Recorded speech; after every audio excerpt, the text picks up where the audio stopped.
আসসালামু আলাইকুম ভাইয়া এবং আপুরা। আশা করছি সবাই ভালো আছেন এবং সুস্থ আছেন। আপনার স্মার্টফোনে যদি একাধিক জিমেল থেকে থাকে বা আপনি যদি কোনো সুনির্দিষ্ট জিমেল রিমুভ করতে চান, তাহলে ঠিক এই প্রসেসে আপনি রিমুভ করে ফেলতে পারবেন। চলুন দেখা যাক। প্রথমে আমরা চলে যাব আমরা জিমেল অ্যাপসের মধ্যে।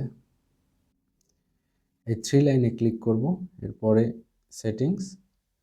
সেটিংস থেকে এখানে যে 3 ডটে ক্লিক করব। এখানে ম্যানেজ অ্যাকাউন্ট।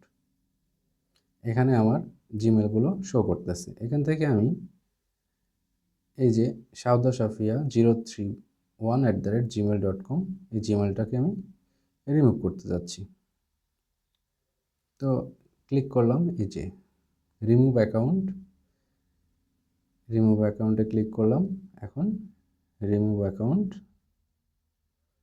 ব্যাস দেখেন সাউদা সাফিয়া 031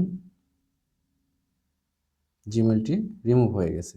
এভাবে চাইলে আপনি একটি বা দুটি বা আরও অধিক জিমেল আপনি রিমুভ করে ফেলতে পারবেন। তো আজকের মতো এখানেই বিদায় নিচ্ছি। যদি ভিডিওটি ভালো লেগে থাকে অবশ্যই একটি লাইক করতে ভুলবেন না।